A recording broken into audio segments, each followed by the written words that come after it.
Si on n'aimait pas son prochain, on ne ferait pas notre métier de soignant. Donc l'amour, il doit être omniprésent. À partir du moment où je n'aime plus le patient, où je n'aime plus ce que je fais, j'arrête de faire ce métier de soignant.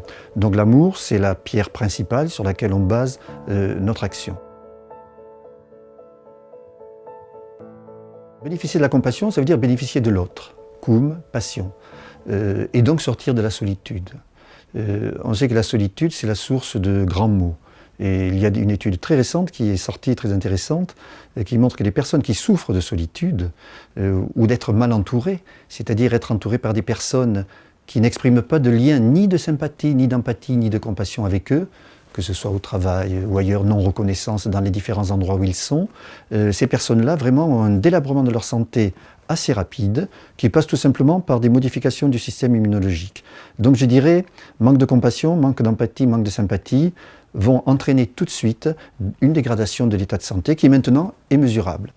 Il est vrai que depuis quelques années, on remarque peut-être une certaine indifférence à la souffrance, à la douleur, à l'inconfort.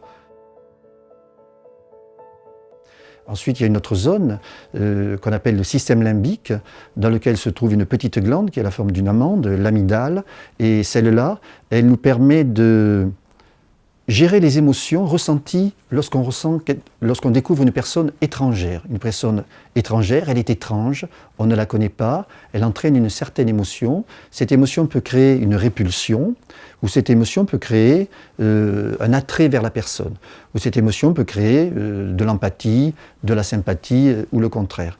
Et on sait que cette glande, elle est éducable.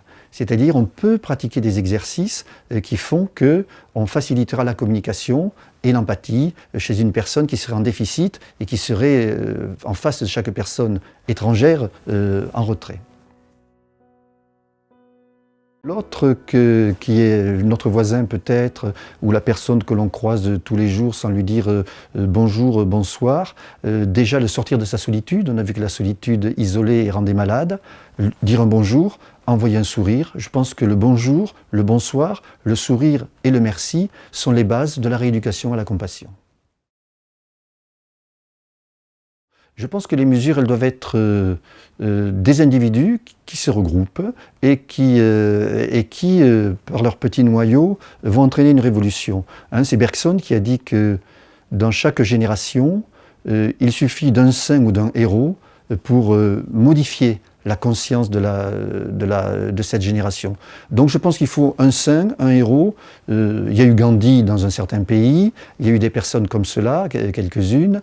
Eh bien il en faut d'autres à notre époque qui vont agglomérer autour d'elles des éléments humains qui petit à petit vont essaimer et relancer ce mouvement de compassion. Donc on a intérêt à favoriser ces liens de compassion, d'empathie, de sympathie à tous les niveaux de la société, que ce soit au travail, que ce soit dans l'éducation et que ce soit dans la famille.